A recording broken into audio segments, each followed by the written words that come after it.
I'll call to order, Dunn County Criminal Justice Collaborating Council. Today is, November 20th, 2025. I'm Chris Meyer. Sarah, will you call the roll? Absolutely. All right, on the computer, we have Michelle Barrow, Department of Corrections Area Supervisor. We have Jonathan Lundeen, Public Defender. We have Chief Greg Colossus with UW Stout Police. We have Clerk of Court Katie Shalley. And then in the room, we have some guest speakers. And then we've got citizen member Jamie Dardane. We've got Supervisor Don Jetson. We've got our guest of honor, Chris Corpola. We have KT Gallagher, Public Health Director. We have City Administrator, formerly Chief, recovering Chief, Eric Atkinson. We have judges Jim Peterson, Luke Wagner, and then we have citizen member Rod Smeltzer, former judge. And then we also have our child support director. I know a couple of folks are planning to join us once a hearing concludes, so we'll welcome them when that time comes.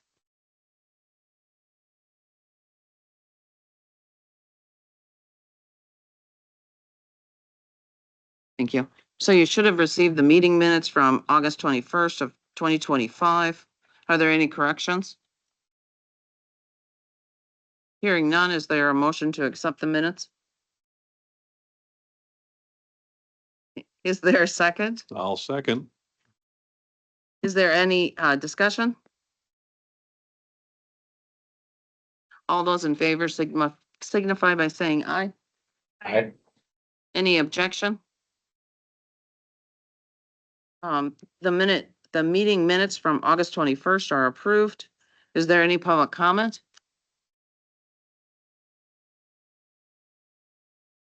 Hearing none, we're moving on to consideration of actions to be taken by the council. The CJCC Lighthouse Award to Chris Corpola for distinguished service. Hey, Chris, you want to come up and Judge Meyer?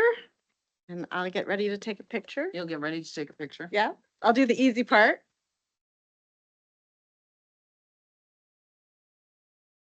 All right.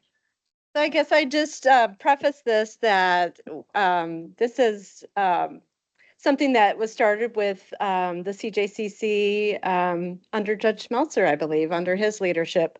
And we've only had a handful of these distinguished honor awards, and you're well deserving of it, Chris. So.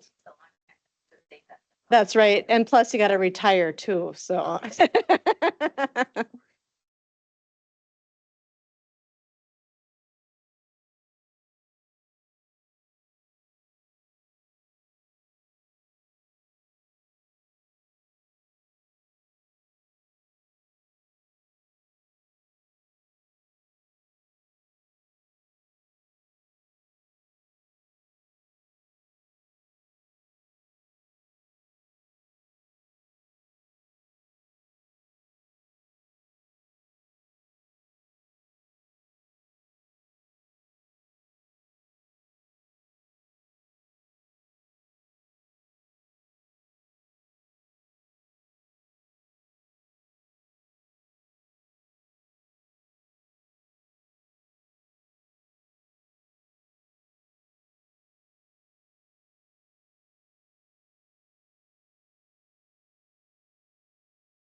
Yes.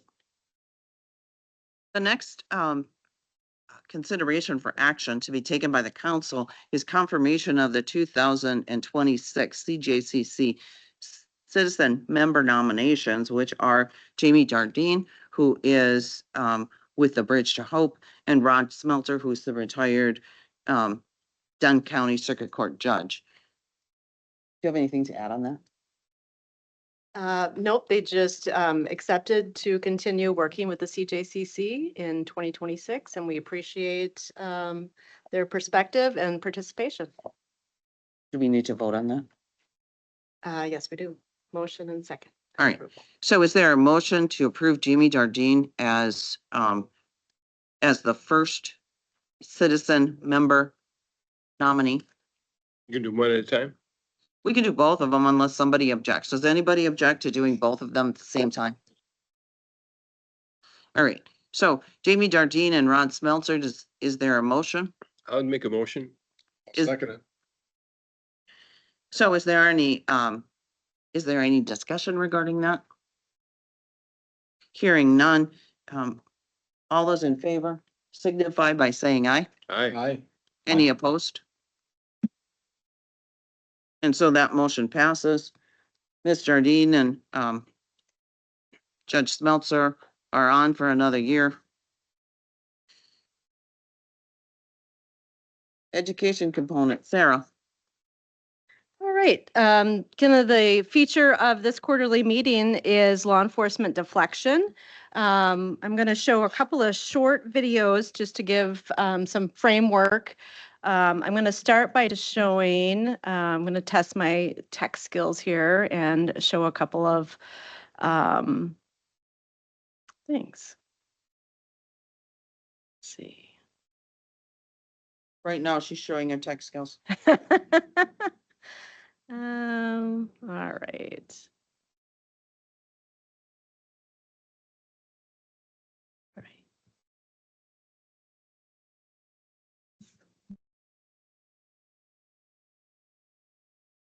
Covering up my stuff.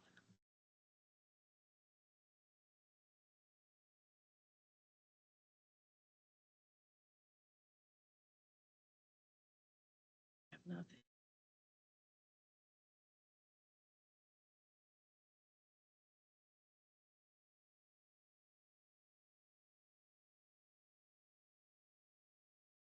I see it on my screen, but it's not on the big screen. Take your time. I'm sure it'll be fun.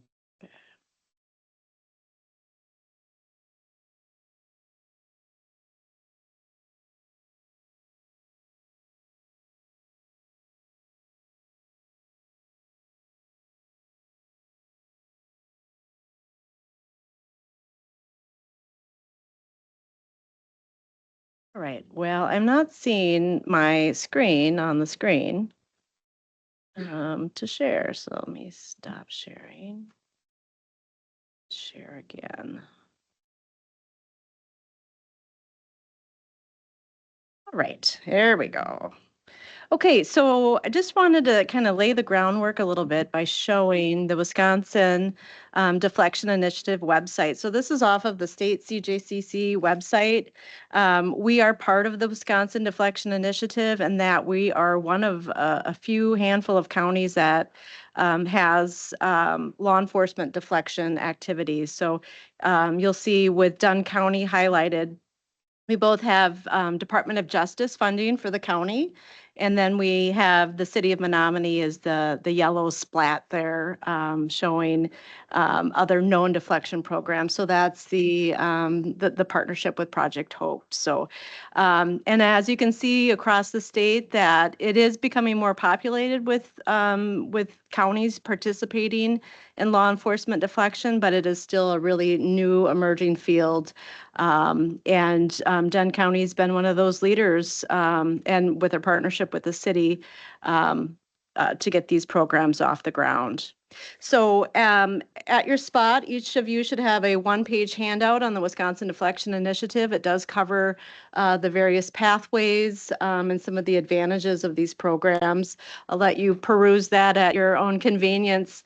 But now I'm just going to show a couple of videos, and then we're going to kind of lead into our guest speakers this afternoon. We've got folks from Project Hope, both at the city and the county level, here to talk about the programs. So I'm going to go ahead and stop sharing and then share something else. I'm getting good at this. Stop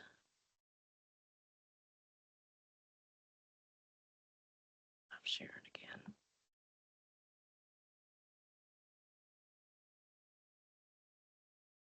See, that's what happens when I say I'm getting good at this, then it stops. She got cocky. Gosh.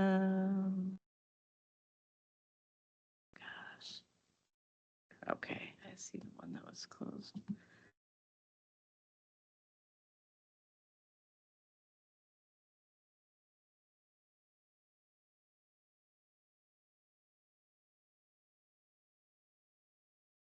Okay, so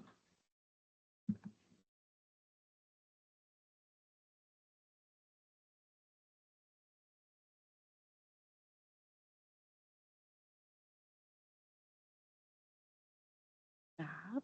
All right, so now I'm going to share.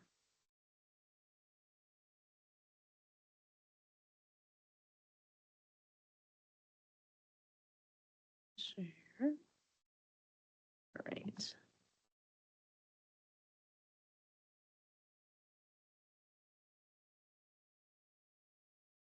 Okay, so let's see how this sound works.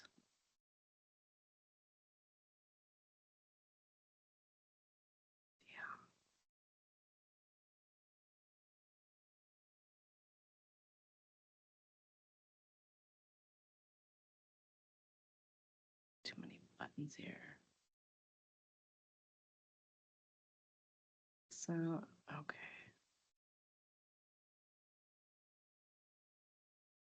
There we go.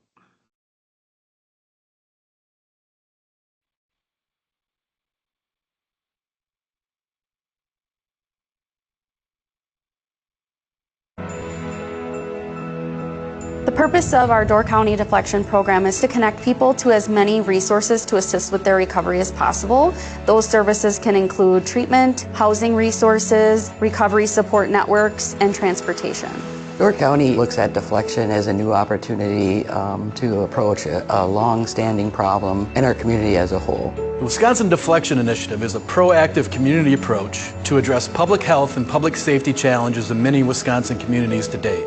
Deflection is an important part and resource for our community because it's a partnership between public safety and public health. I've been in law enforcement here in Door County for over 30 years. Much of it I spent working in the jails, and we see people come back over and over and over again, trying to offer them some sort of service, but then once they got out to the community, there really wasn't a whole lot follow-up that we could do. We're hoping we can connect the individual to services prior to arrest, overdose, or crisis, and keep them out of the criminal justice system altogether.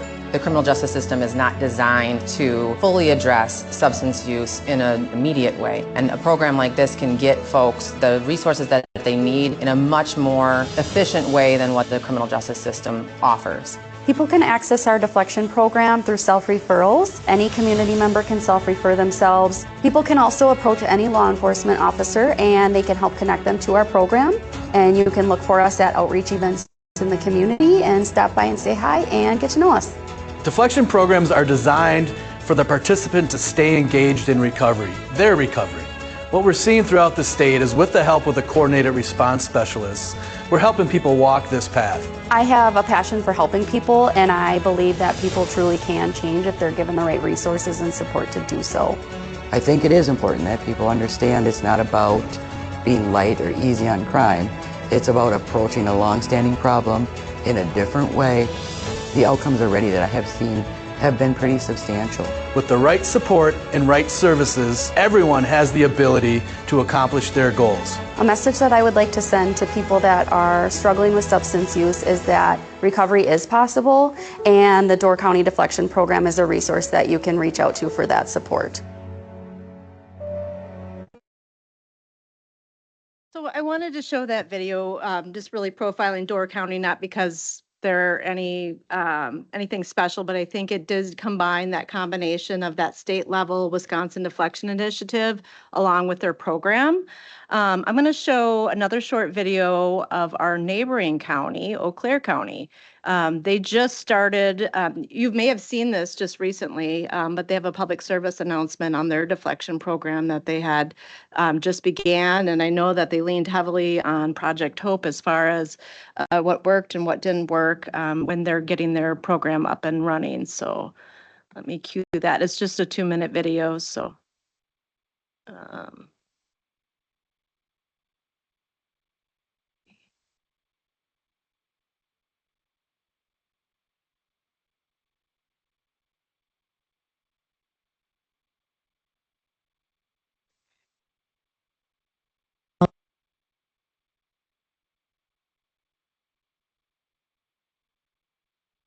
Just by looking, not by someone's shoes.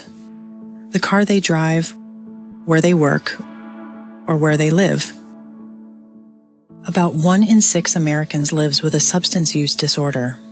It could happen to any of us. The Eau Claire County Deflection Program is a new option, a way to connect you or someone you love to care and a supportive community. Deflection is about early action, before a crisis, arrest, or overdose. A chance to choose a different path. The Deflection Program is about giving people a chance to recover from substance use before they ever set foot in a jail cell. This isn't about being soft on crime.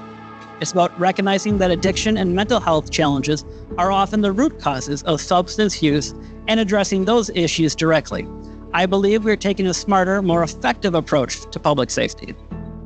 Historically, when law enforcement responds to a call, there have been only 3 options: leave the person where they are at, make an arrest, or take them to the hospital for a medical or mental health emergency. Now, the Deflection Program offers us a 4th option. We can't arrest our way out of substance misuse in Eau Claire County. This program allows us to be part of the solution, not just a response to someone's behavior. The Deflection Program isn't a fix-all, but it's a start. No judgment, no cost, just support from people who get it. Human to human, neighbor to neighbor. We'll connect you to free support from peers with lived experience in addiction, recovery, and mental health. You decide what recovery looks like. You don't have to do this alone. You can refer anyone, yourself, a friend, a neighbor, or a loved one. You don't need to be in crisis. You just need to be ready to take a step toward healing. Recovery is possible. We'll walk with you, one step at a time. If you or someone you know is struggling with substance use, please visit eauclairecounty.gov/deflection. All right.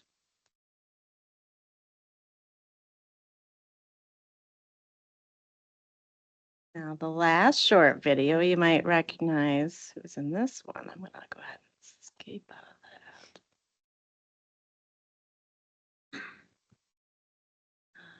We also have a video. It's we did that a couple of years ago. I would at least a year or two with state funding, and it was more of a generic video that the state made the video and then put in the different counties and the program names. But these videos are more specialized, so that's why I wanted to show them, just to kind of give the variation of what these programs can look like. And then this was from, was it just last year? Hold on, not having sound on this one. All right, so we're gonna go share sound. To the blackout. But this is an engineering channel, and a bilateral task force of energy experts from the US and Canada produced this in-depth 240-page report on all the technical causes of the event that I'll try to summarize here. Even though this is kind of an older story and many of the tough lessons have already been learned, it's still a nice... Hold on. We got too many things going on at once here. Oh, boy. Now we know what Sarah watches on her free time. No, I don't watch basketball. Football, maybe, but not basketball. There we go. Oh, I see. I accidentally hit one of the pop-ups. All right.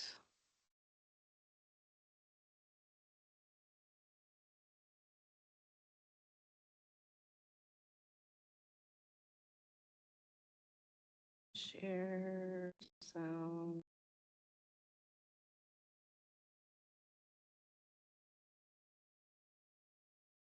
here. And just to note before we get too much further, when I say the grid in this video, I'm really talking about the eastern interconnection that serves the eastern 2/3 of the continent. Sorry, this is like, it's not showing the video. Well, maybe we can just lead into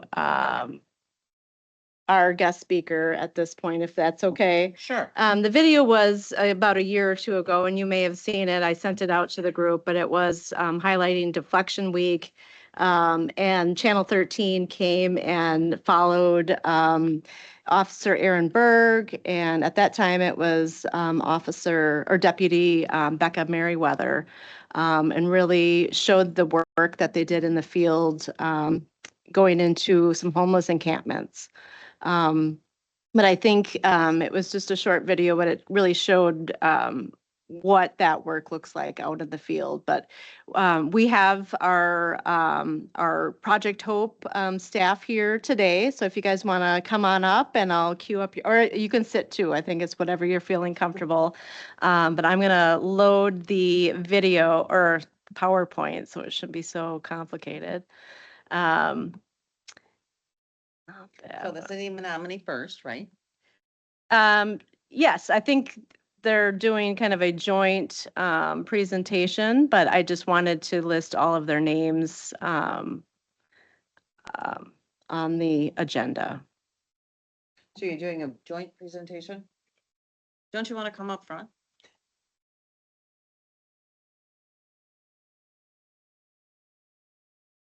Well, then everybody can see, know what you're talking about.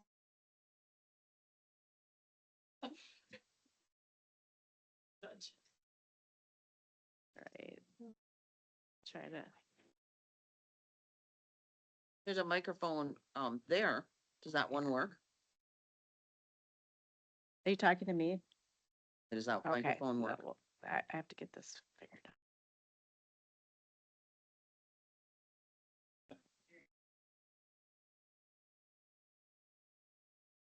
Yeah. Oh, yeah.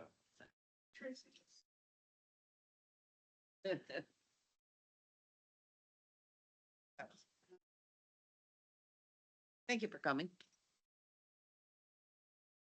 Trying to load. And Sarah's looking for your presentation. There it is. I'm glad Sarah does this so that I don't have to be fumbling around and trying to figure it out. And all of those things.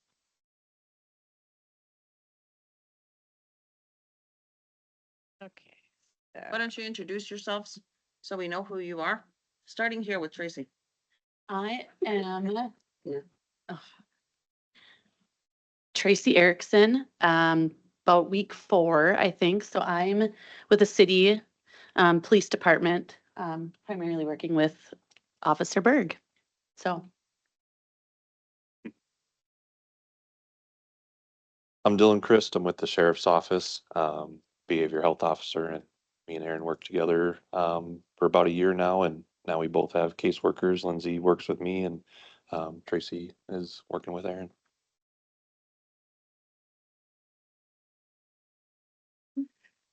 I'm Lindsay Calderon. I just started September 2nd as the behavioral health case manager for the sheriff's department. And I'm Aaron Berg with Menominee Police Department. So Project Hope, you guys have seen basically the two videos that have described diversion deflection. So in a nutshell, that pretty much explains everything I put in PowerPoint. So if you just want to go through it real quick, essentially, Project Hope is a series of two main initiatives. So the quick response team and the youth review team. So the quick response team, that's the team you see here. This is the main collaboration between the police department and the sheriff's office, where we're trying to work with adults who are out in our community that are struggling with substance use disorder and mental health challenges, trying to get them linked to services. The youth review team is an initiative that has been around actually since 2020, I believe. And it is a collaboration between the police department, the school district, and Dunn County Human Services. Again, working to provide diversion and deflection options for the kids in our school district.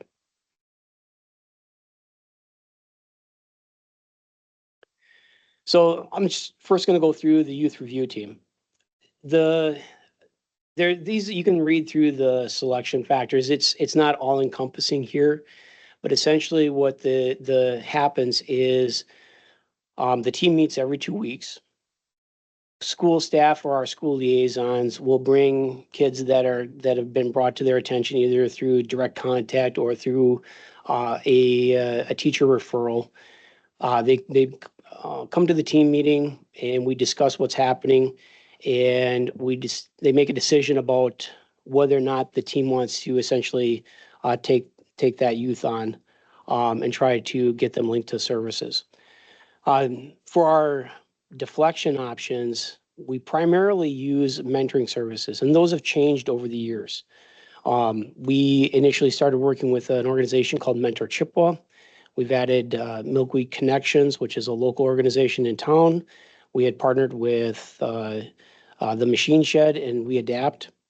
But we've also utilized an equine group that is just north of town to run a group session this past summer. So for a diversion option, our school liaison officers, when there's a difference between diversion and deflection, I mean, this group probably knows about this, but in a diversion, what we have is some type of violation, whether it's an ordinance violation, a criminal violation. We're going to try to divert them to out of that criminal justice system. Versus deflection is we have behaviors that may lead to some type of criminal act down the road, but if we can intervene beforehand, that would be deflection. So with the diversion option, our school liaisons utilize an online program called Advent e-learning. And I do have some statistics here in the next slide. So we utilize a program called Core Data, which is a HIPAA compliant database that allows us to do case management and grant reporting through it. The YRT, the youth review team, has not, since its inception, has not always used core data. So we've been trying to incorporate and utilize that more for the data collection component, which is pretty important, especially for grant reporting purposes. But anyway, since if you take a look here, you can see the numbers as far as the advent classes that have been issued, the pass rates, the failure rates. But we've also had kind of a comparison to our referrals since 2023. And we've just averaged 33 referrals over these past few years to the juvenile justice system. And that referral could be more like a criminal referral. Because of the inconsistencies in our data collection, we don't have recidivism since its inception. So that's one of the things we're trying to work on is how do we collect the data? How do we track it? The combination of working with our law enforcement records and core data is not easy, especially like trying to go back. We have to look at individual cases in order to try and identify recidivism. versus if we can streamline our entry into the core data system, to be a lot easier to kind of double check this as far as recidivism goes. But go ahead. But the next step here is the quick response team, and that is our targeted outreach to individuals who are struggling, be it adults in our community. Referrals has really expanded over the years. So primarily law enforcement referrals come in, but we've expanded now to this list here. And we get a lot of referrals from probation parole. We get a lot of referrals from the Dunn County Jail, several referrals from Arbor Place, and kind of the list goes on. One of the things I want to take note of here is the self-referrals. So in doing some tracking here, in 2023, we had 25 self-referrals. But let me go back to the number of clients that we've engaged with, and I'll kind of give some perspective. All right, so in 2022, when we started this, we had 26 clients that Becca Merrifield and myself reached out to. So that was 2022, 2023, that bumped to 74. In 2024, that the number of people that came to our attention was 102. And this year alone, we have entered into core data 154 new people. So there is to put bluntly, a ton of people that we have tried to identify and engage with over the past few years. The self-referrals, which I'm actually quite proud of because I think it's indicative of our view within the community with this population. It's 2023. Again, we had 74 clients that were added. We had 25 self-referrals. In 2024, we had 20. But in 2025, this year alone, we've had 41. So what is happening is we get a lot of comments about our positions in our respective agencies and the work that we're doing. We're trusted. People reach out to us for help. Whether or not we can, really depends. But they do reach out to us quite a bit. And I actually believe this number to be significantly higher because of the way we're doing data collection. So anyway, if you want to go to the next slide, please. That initial contact, really what we're doing, and that's primarily what Dylan and myself, Officer Chris and myself are doing. We're now with the help of our caseworkers is we're really doing that initial contact to gauge that readiness. Let them know who we are, what our purpose is. Are they ready to make changes? Many of them really recognize that they're struggling, having issues and problems, and they do want the help. We help them identify their barriers, and we kind of problem solve to kind of work through it. So then we also talk about harm reduction. How do people be safer out in the community? And we also talk about potential treatment options. And treatment options, in our view, is basically, of course, AODA treatment, but also mental health treatment, connection to peer support, and things like that. Trying to work toward treatment is basically working towards a safer, healthier life.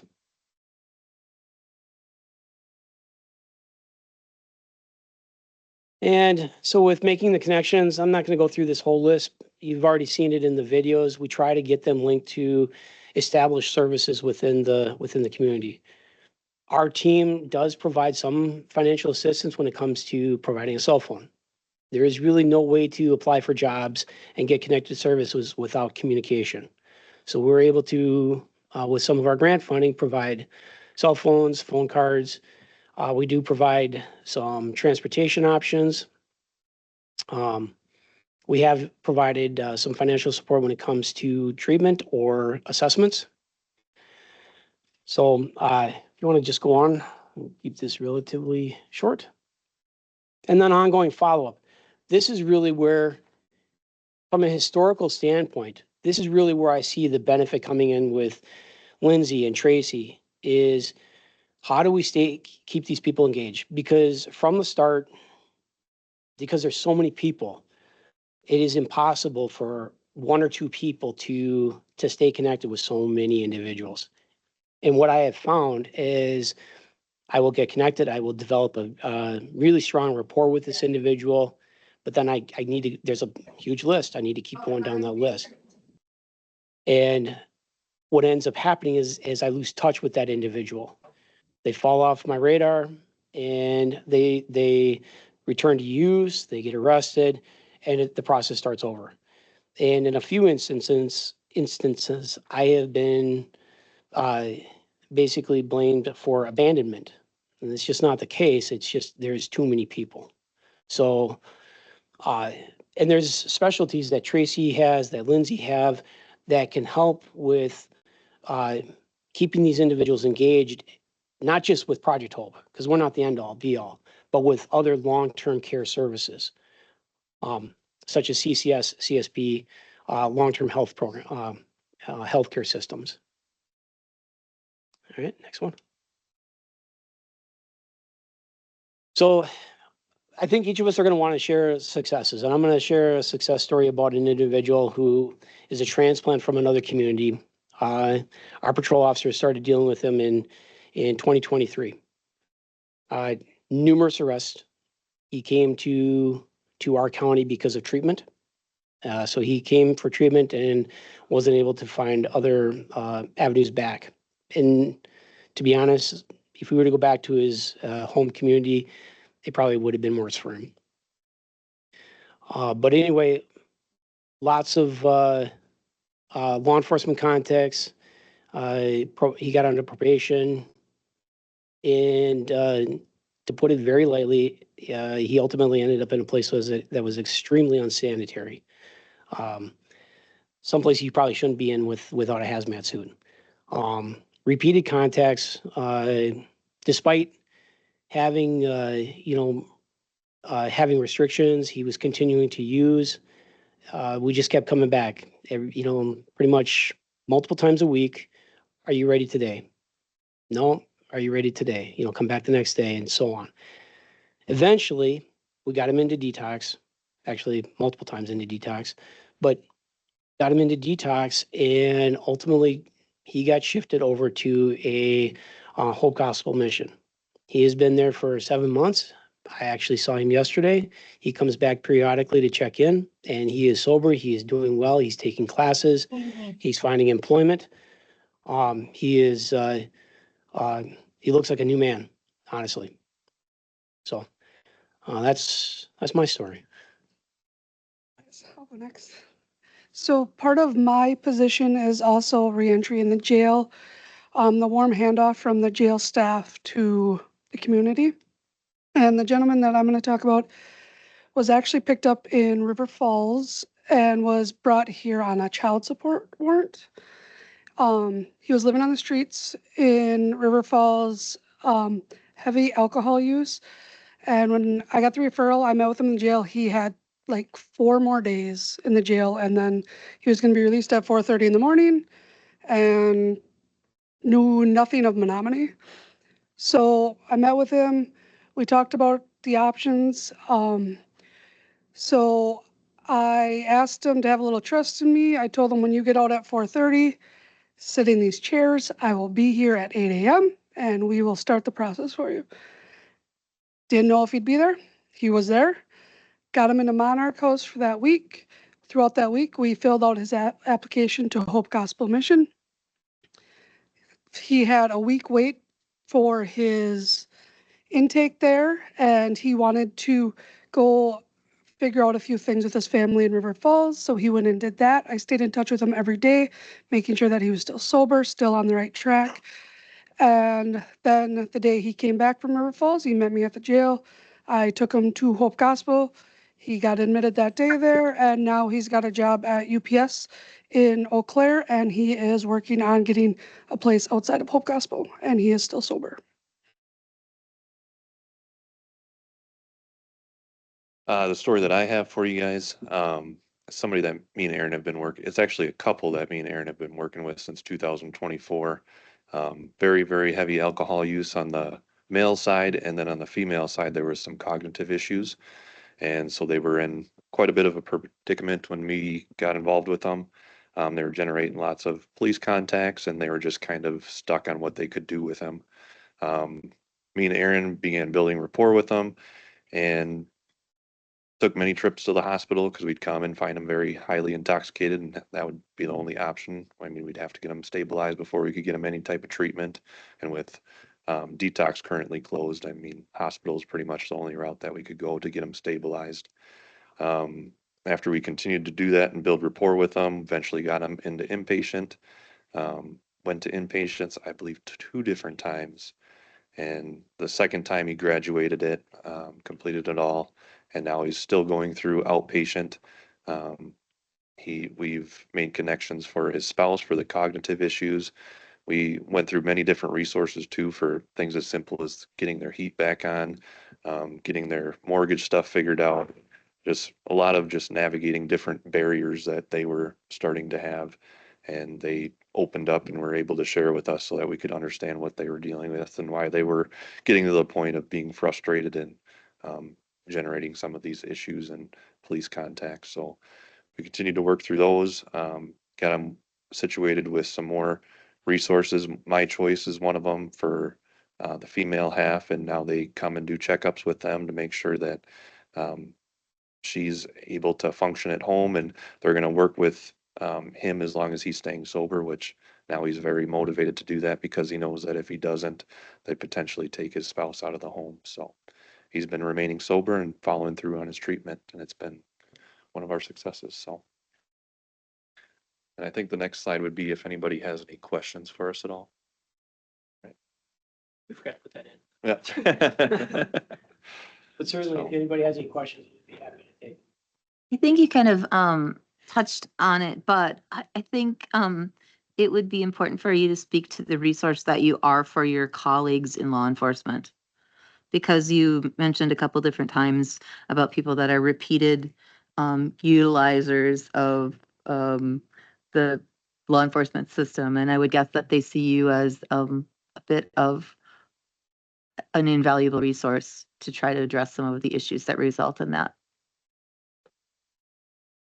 Yeah, me and Lindsay right now, me and Aaron were at the CJC primarily, but due to us expanding, we've had to get a little bit more room. And with me and Lindsay in the sheriff's office, we've been getting more deputies that would stop in and talk to us and give us some referrals or, hey, have you checked in on this person? And we've been getting a lot of police calls because we don't always review calls. We tend to do that when we get time, but it's nice being in the sheriff's office where they'll be able to just come in freely and talk to us about people that they're encountering on a regular basis or want to get before they start generating more police calls. So. And I would reiterate that Lynn or Tracy and I are not in the police department directly, so I have less contact with our patrol officers, which is a downside. But they do send me emails with questions. We are a good resource for them. Today there was an individual that our patrol had contact with that is struggling, and I ended up spending a good chunk of my day working with Adult Protective Services and Human Services Crisis, and also having a conversation with the ADA ARIS about a course of action. So kind of being that liaison is very beneficial to help give some guidance for our patrol officers. I will say that having been at CJC does have benefits.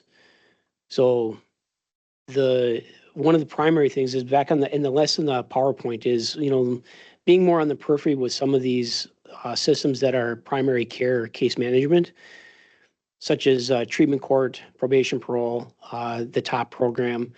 It's essentially the same clientele that we're working with. So we are able to be a linkage to offer insight on some of these individuals, where they might be. If these individuals are out of touch with their caseworker, we can get out in the community and help to follow up with them. I think it's been a great partnership to be over at CJC there's always trade-offs to just about anything you do. So while I've lost contact with some of our patrol officers and that's difficult, I also found great benefit being with over at the CJC, and having linkage to the money is great. And some of the CJC clients too. Yes, and to be honest, like these individuals that are working with treatment court or the top program, and they come up to CJC, they'll stop down in our office if we're available. They sit down and chat with us.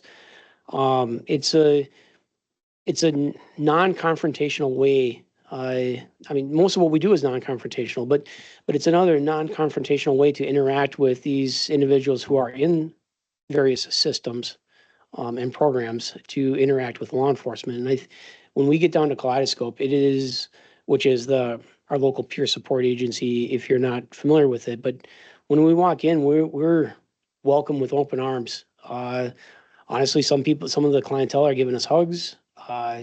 They sit down and enjoy having conversations with us. Those individuals that may be visiting Kaleidoscope that don't know us, sometimes they tend to shy away. But a lot of the self-referrals will also say, so-and-so at Kaleidoscope said I should reach out to you. And we get a lot of referrals generated in that pathway as well. I have a question for anybody in this room that could answer it because I've been out of touch with treatment court for a while.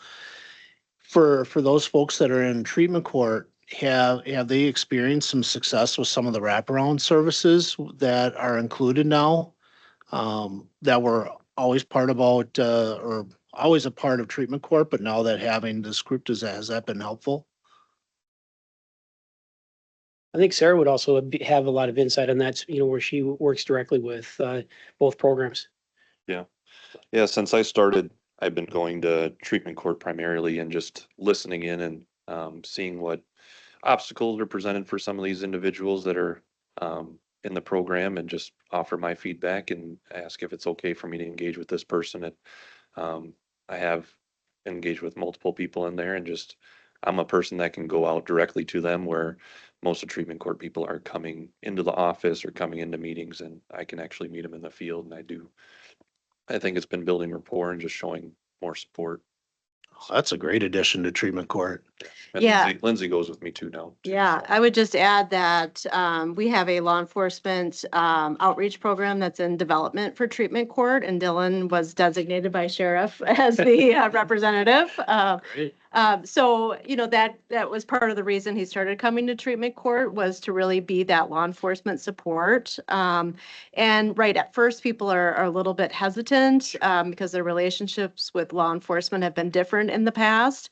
But it's neat to see that trust grow, and it becomes where they really want to please, Deputy Christ, as far as how they're doing, what they're doing, and making progress. And then I would just add, with the funding sources, we have a multitude of grants that come in for these programs. Some can cover some things, some can cover other things.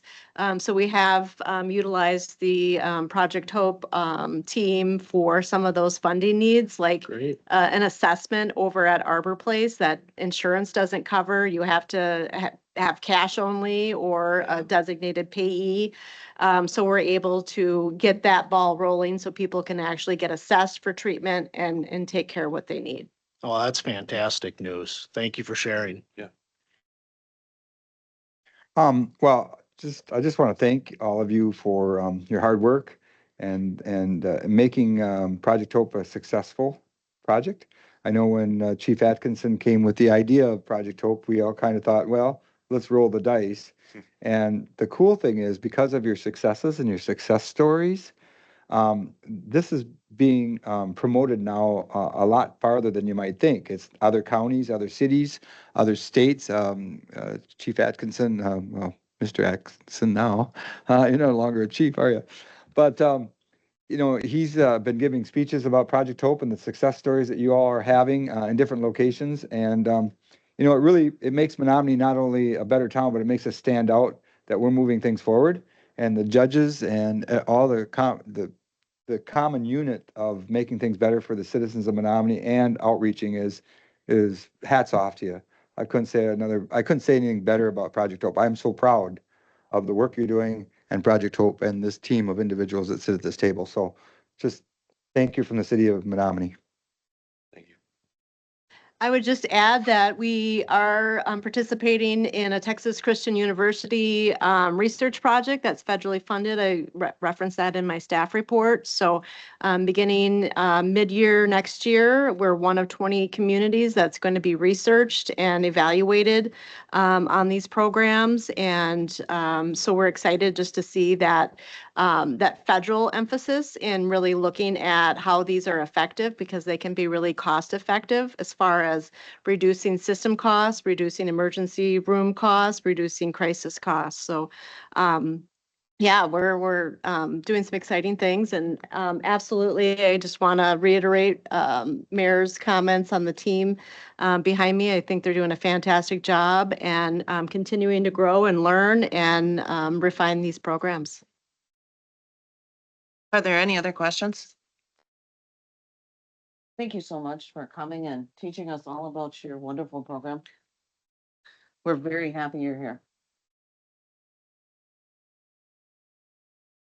Moving on, Sarah.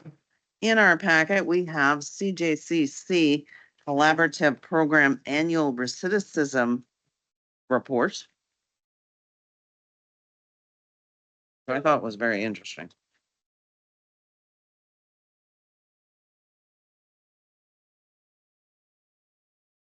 Thank you all for coming.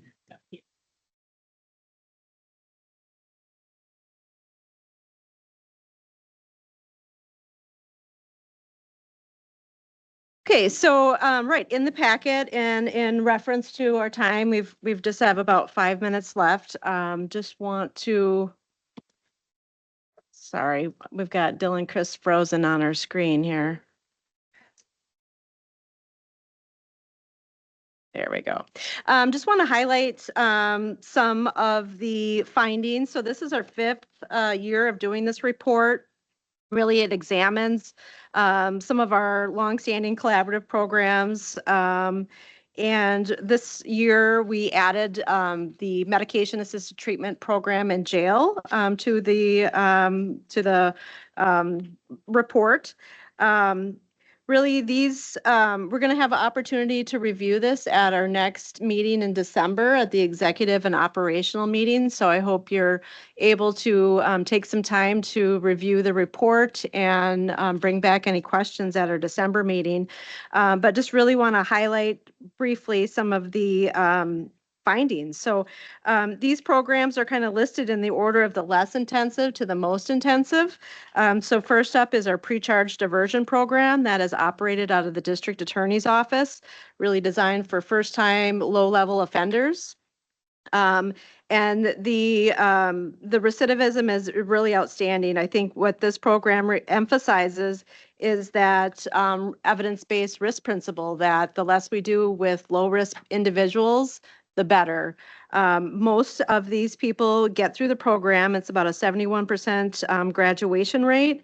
And as far as recidivism, 97% do not have a new charge within 1 year. Looking at 3 years, it's 95 do not have a new charge. And then looking at 5 years, 93% do not have new charges. So since the program started in 2026, we've had 649 individuals go through that program. And by and large, they've remained crime-free and they have reduced the impact on the criminal justice system. And some of the benefits, as you'll read, they really avoid that criminal record, because this is a pre-charge program. Next, you'll see the treatment opportunity program. So that's a post-charge treatment program focused on individuals that have drug or alcohol needs. That kind of was the impetus for the crime offense that came in. So I'm on page 5. This program is defined by Wisconsin state statute, and the requirements or the program components are intensive case management, drug testing, and then treatment, assessment, and follow through. If people successfully complete the program, charges are reduced or dismissed altogether. So this program has been steady as far as the completion rate, about 60%. The state average is 67%, so we're a little bit under that state average. But 1 year post program, 83% do not have new charges. 3 years post program, 74% have no new charges. And then once we get to that 5 year point, 60% have no new charges. A lot of measures don't even go out to that 5 year point because the effect wears off of whatever treatment that happens. So, but by and large, this is also a big cost savings program. The state evaluation report really came out in 2025 and shows it's $8 to $9 savings per every dollar that we invest in this. So our top program is majority TAD funded through a state grant. Page, let's see, 7. Is our treatment court program. So this is for our high risk, high need offenders. So this is really those that have been cycling through jail, through prison, really the highest need as far as treatment or mental health services that we see in our system. These also get intensive case management, drug testing, treatment, and follow through, but they have judicial monitoring. So they come in weekly to begin with in the program, and that tapers down to monthly as they progress through the program. So our completion rate here is 51.5%. So we kind of throw in that 0.5% because we're increasing those completion rates. 80% of graduates do not have new convictions 1 year post program. 45.5% don't have that at the 3 year point. So this, when we're looking at some of the comparisons, there are some, the state is evaluating some of those comparisons. So when we're looking at that 1 year at the state level, the average is 20% recidivism, and that's what we have. We're right on par with that. And then looking at the 3 year recidivism level, for state TAD, it's 43%. For Wisconsin DOC Region 5, it's 48%. So some comparisons in there. And again, this is for the individuals that have been assessed as severe substance use disorders, which are lifelong challenges. Next, we have family treatment court. So that started back in 2019. That also follows the drug court model. So that intensive supervision, the drug testing, case management with judicial monitoring. The numbers have been smaller, so it's a little bit harder to, glean any trends. But by and large, we are getting a 60% completion rate.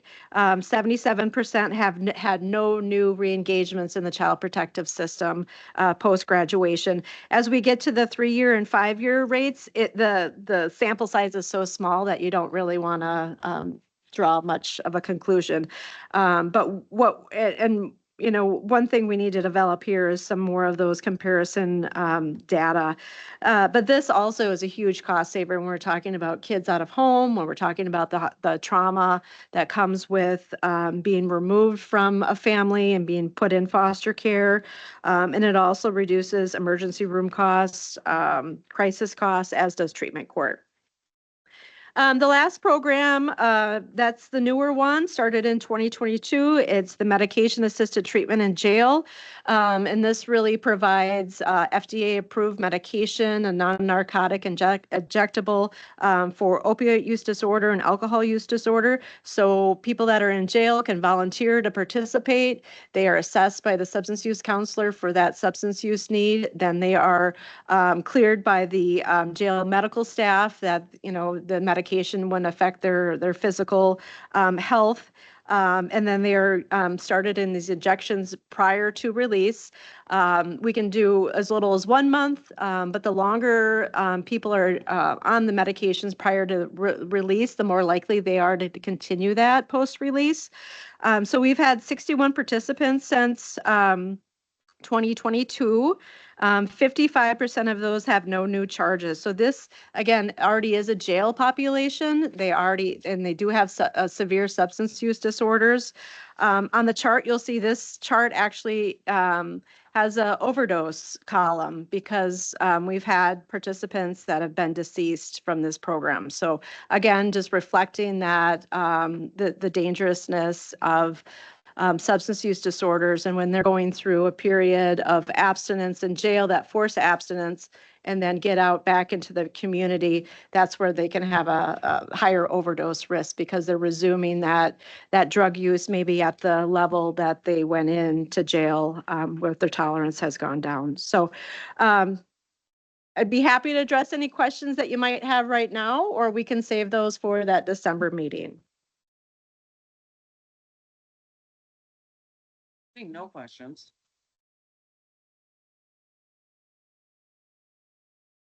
Seeing no questions, I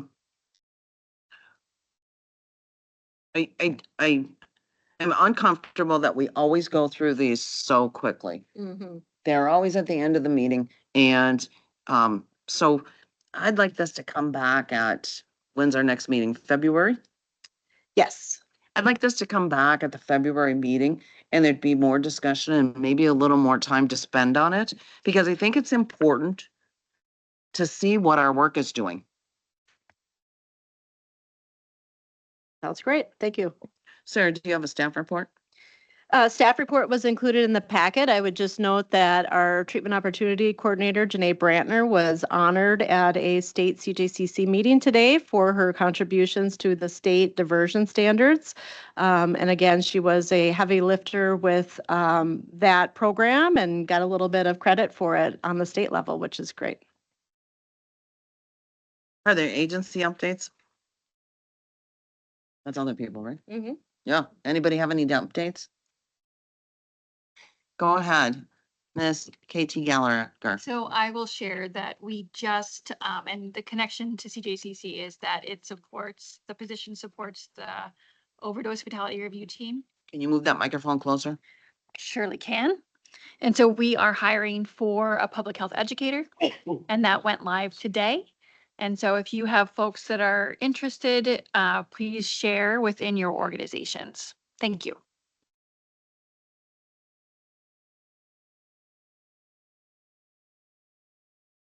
I was going to share that we hired a behavior health services manager for our CCS program and a new program called Community Recovery Services. His name is Chad Barr, and he will start on December 22nd.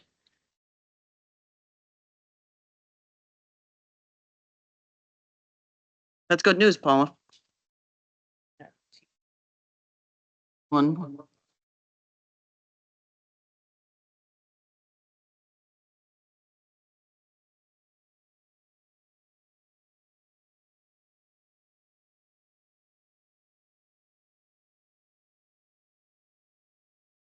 How's that? Aaron Berg will be the project coordinator for Project Hope starting the first of the year. And we started the process for identifying a new behavioral health officer for within the police department to take that transition piece. And that'll take effect probably in March or April of next year. So.